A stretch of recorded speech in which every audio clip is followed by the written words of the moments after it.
చేస్తున్నాడు.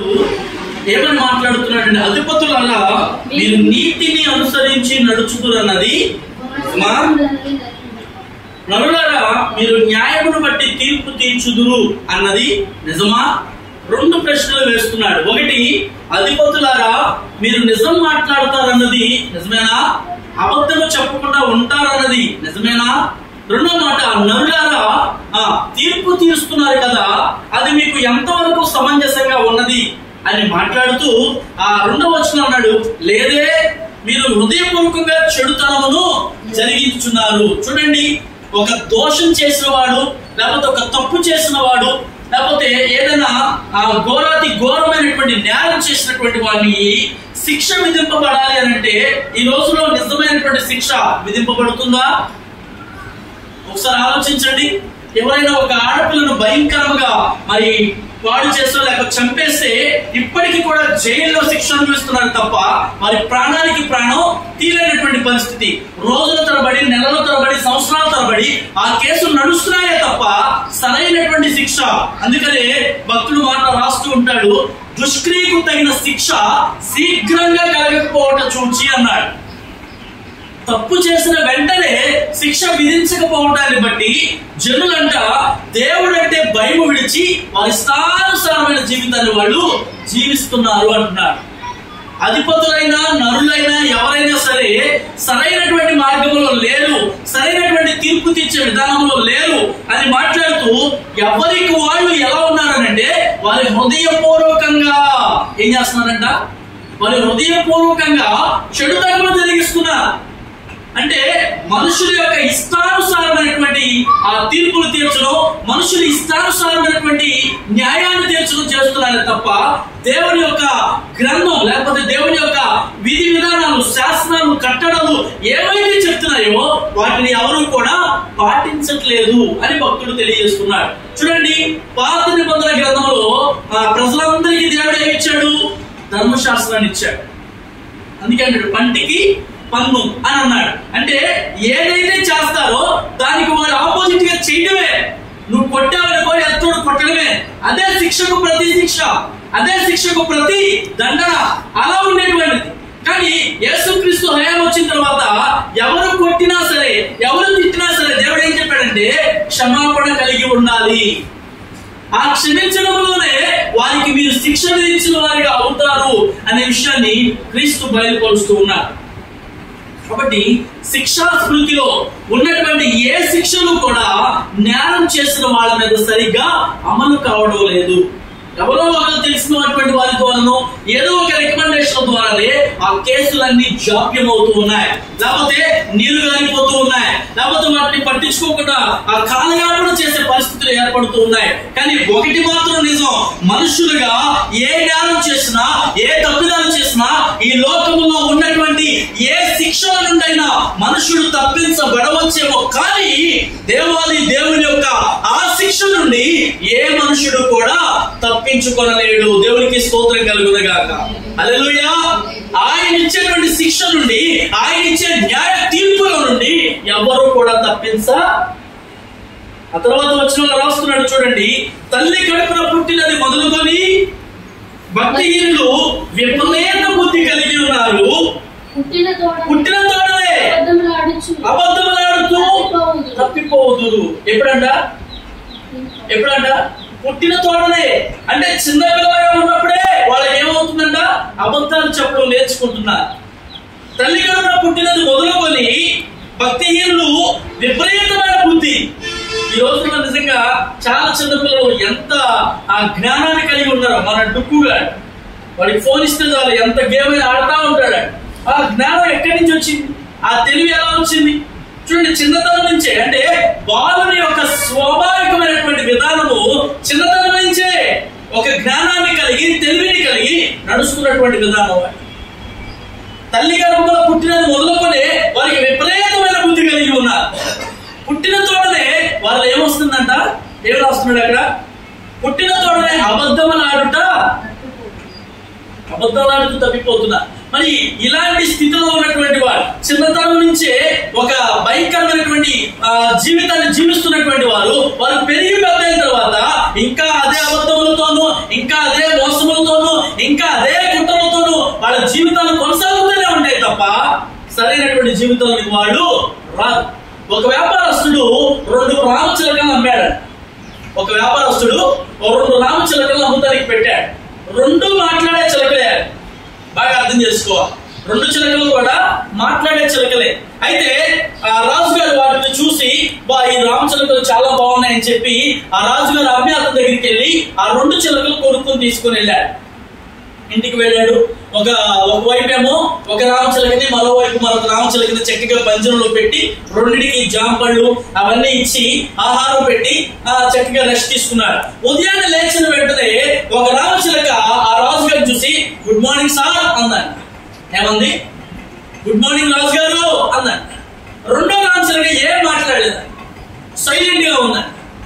తర్వాత ఈ కుడివైపు ఉన్నటువంటి రామచిలక చాలా చక్కగా మాట్లాడుతుందంట. రాజుగారు నిద్ర లేచారా, మంచిగా టిఫిన్ చేశారా, మధ్యాహ్నం భోజనం చేస్తారా, ఏం చేస్తున్నారు, మీ రాజ్యం పరిపాలన, ఇలా చక్కగా ఒకదాని బట్టి ఒకటి మంచిగా మాట్లాడుతూ వెళ్ళిపోతుంది ఒక రామచిలక.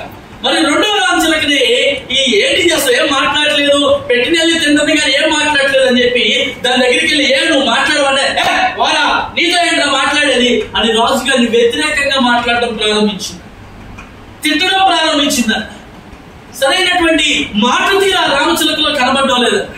వెంటనే రాజుగారికి కోపం వచ్చేసి ఆ అమ్మిన వాడు చూసారా వాడిని తీసుకొని రమ్మన్నాడు. ఏమిరా 2 రామచిలకలు నాకు అమ్మావు, ఒకటేమో చాలా మంచిగా మాట్లాడుతుంది, ఒకటేమో సరిగా మాట్లాడలేదు, దాని ఇష్టం వచ్చినట్టుగా బూతులు నేర్పుతుంది, దాని ఇష్టం వచ్చినట్టుగా మాట్లాడుతుంది, ఏంటా పరిస్థితి అని అడిగాడు. అప్పుడు అమ్మిన వాడు చెప్పాడు, ఏమండి రాజుగారు, ఒక రామచిలక చాలా మంచి కుటుంబంలో పెరిగిందండి, చిన్నతనం నుంచి భయభక్తులు కలిగిన కుటుంబంలో పెరిగిందండి. వాళ్ళకి ప్రార్థన, ఆరాధన, బైబిల్ చదువుకోవడం, ప్రార్థన చేసుకోవడం, పాటలు పాడడం ఇవి మాత్రమే ఆ కుటుంబానికి తెలుసండి. ఆ భక్తి కలిగిన జీవితంలో నుండి వచ్చిందండి ఏంటిది? ఆ రామచిలక. మరి ఎక్కడి నుంచి వచ్చిందా? ఇది లోకానుసారమైన జీవితాన్ని జీవిస్తున్నటువంటి ఆ కుటుంబంలో నుంచి వచ్చిందండి. ఇక వాళ్ళకి భక్తి ఉండదు, ప్రార్థన ఉండదు, ఏముండదండి, ఇష్టానుసారమైన జీవితం జీవిస్తారండి. పొద్దున్న లేస్తే పిచ్చి పిచ్చి మాట్లాడదు. అలాంటి కుటుంబం నుంచి వచ్చింది.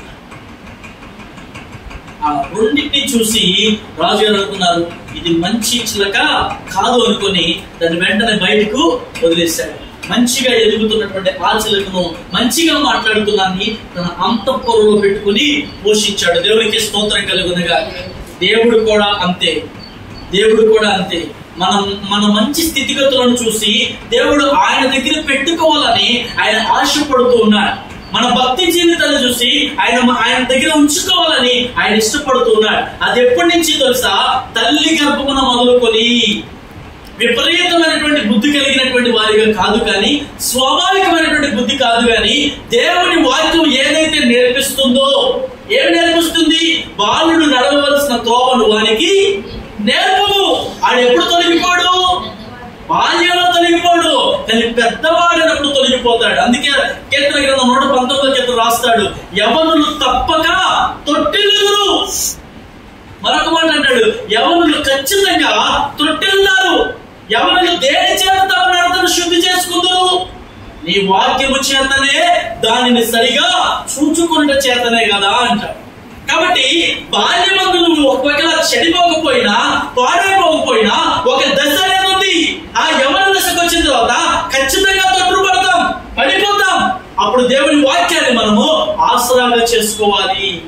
ఆ మాటలు రాస్తున్నాడు, అధిపతులారా మీరు అబద్ధం చెప్పరా, నరులారా మీరు ఎవరికి న్యాయం తీర్చడం లేదు, మీరు మోసపూరితమైన హృదయంతో ఉన్నారు, హృదయం అంతా కూడా చెడుతనంతో నిండి ఉన్నది.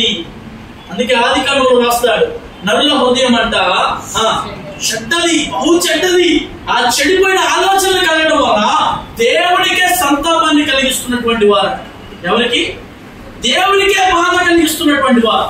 భూమి మీద మనుషులు ఎందుకు చేశారు అని దేవుడే తల కొట్టుకునేటట్లుగా, బాధపడేటట్లుగా మనుషుల యొక్క ప్రవర్తన, మనుషుల యొక్క నడవడి. అందుకే చెప్తున్నా, ఈ లోకంలో ఏ తప్పులు చేసినా, ఏ భయంకరమైన తప్పిదాలు చేసినా, ఎంత ఘోరమైన పనులు చేసినా గమనించాలి, ఇక్కడ ఉన్నటువంటి శిక్షనేమో తప్పించుకోగలమేమో కానీ, ఇక్కడ విధిస్తున్నటువంటి ఏ శిక్షకైనా మనం తప్పించుకోవచ్చేమో కానీ దేవాది దేవుని యొక్క తీర్పు నుండి మాత్రం మనం తప్పించుకోలేదు. అది మస్ట్ అండ్ షుడ్ గా జరిగేటువంటి జడ్జిమెంట్. అందులో నుండి మనం తప్పించుకోలేదు. ఆయన దగ్గర ఒక త్రాసు ఉంటుంది, ఆ త్రాసులో నిన్ను తూచినప్పుడు ఖచ్చితంగా మన జీవితాలు తేలిపోతాయి. మంచిగా ఉంటే, మంచి జీవితాన్ని జీవిస్తే మనం మంచిగా బ్రతకగలం. అదే ఏదైనా వ్యతిరేకం కలిగినటువంటి జీవితం అయితే, దేవునికి ఇష్టమైన జీవితం అయితే ఖచ్చితంగా మనం శిక్షను అనుభవించవలసి వస్తుంది. తర్వాత మాట చదువుకొని ముందుకెళ్ళిపోదాం. చూడండి 7వ వచనం చదవండి. వారు నీళ్ల వల్ల వారు గతించిపోదురు, అతడు తన బాణములను సంధింపగా అవి పోవును, వారు కరిగిపోయిన నత్త వలె ఉందురు, సూర్యుని చూడని గర్భస్రావం వలె ఉందురు, మీ కొండలకు ముళ్ళ కంపల సెగ తగలక మునిపే అది పచ్చదైనను ఉడికినదైనను ఆయన దాన్ని నెగరగొట్టుచున్నాడు. దేవుడి తీర్పు ఎలా ఉండదో మాట్లాడుతున్నాడు. చూడండి ఏమన్నాడు ఆయన, సూర్యుని చూడని గర్భస్రావం వలె ఉన్నది, మీ కొండలకు ముళ్ళ కంపల సెగ. కొండనంటే మన శరీరం, దీనికి ఏం తగలకూడదంట, ముళ్ళ కంపల సెగ అంటే అగ్ని గంధకాలతో ఉన్నటువంటి ఆ మండుచున్న వేడిని కలిగిన ఆ గుండపు సెగ తగలక ముందే మిమ్మల్ని మీరు తెలుసుకోండి, అది పచ్చిదైనా ఉడికిందైనా దాని నెగల అంటే దేవుడే అలాంటి శిక్ష విధించబోతున్నాడు. కాబట్టి మీరు చాలా జాగ్రత్తగా ఉండాలి. ప్రతిదండనలు కలుగగా నీతిమంతులు చూచి సంతోషిస్తారు, భక్తిహీన రక్తంలో వారు తమ పాదములను ఎవరు కడుక్కుంటారు? నీతిమంతులను. భక్తిహీనుల యొక్క రక్తం పారుతూ ఉండగా నీతిమంతుల రక్తము గుండా నడుస్తూ వెళ్ళిపోతూ ఉంటారు. ఎక్కడికి? ఆయన రాజ్యానికి. మరి ఇప్పుడు మనం నీతిమంతులుగా ఉండాలా, భక్తిహీనులుగా ఉండాలా? నీతిమంతులుగా ఉంటేనే ఆయన శిక్ష నుండి మనం తప్పించబడతాం. న్యాయంగా నడిస్తేనే ఆయన శిక్ష నుంచి మనం తప్పించబడతాం. మరలా చెప్తున్నాను, ఈ అదే భక్తుడు కూడా చెప్తున్న మాట, ఈ లోకంలో శిక్షలు తప్పించబడవచ్చు. రాష్ట్రపతి దగ్గరికి వెళ్తే క్షమాభిక్ష అనేది దొరుకుతుంది, కానీ దేవుడి దగ్గరికి వెళ్ళిన తర్వాత నో మోర్ ఆర్గ్యుమెంట్స్. ఇక అక్కడ ఏమి ఉండవు. మన జీవితం అంతా కనబడుతూ ఉంటుంది అక్కడ. దాన్ని బట్టి నువ్వు నరకానికి వెళ్ళాలో పరలోకానికి వెళ్ళాలో ఆయనే డిసైడ్ చేయవాడు. ఆయనే న్యాయవంతుడై ఉన్నాడు, ఆయనే న్యాయం తీర్చివాడై ఉన్నాడు, ఆయనే జడ్జిమెంట్ ఇచ్చేవాడై ఉన్నాడు. కాబట్టి మన దేవుడు ఎవరు? న్యాయమూర్తి. జస్టిస్ అని మాట్లాడతాం కదా, కోర్టులో చాలాసార్లు వింటాం. ఆయన న్యాయాన్ని తీర్చే దేవుడు. కాబట్టి అలాంటి న్యాయాన్ని తీర్చే దేవుని యొక్క సమక్షంలో మనం ఉన్నామనే విషయాన్ని మర్చిపోకుండా జాగ్రత్తగా మన జీవితాలను మనము కట్టుకోగలగాలి. అదే ఈ రోజున దేవుడి వాక్యం మనకు నేర్పిస్తుంది. కాబట్టి ఈ లోకంలో ఏదైనా మనం తప్పించుకోవచ్చు, కానీ దేవుని సన్నిధి నుంచి మనం తప్పించబడలేము. దేవుడి మాటలు మన వెనుకలో దీవించును గాక.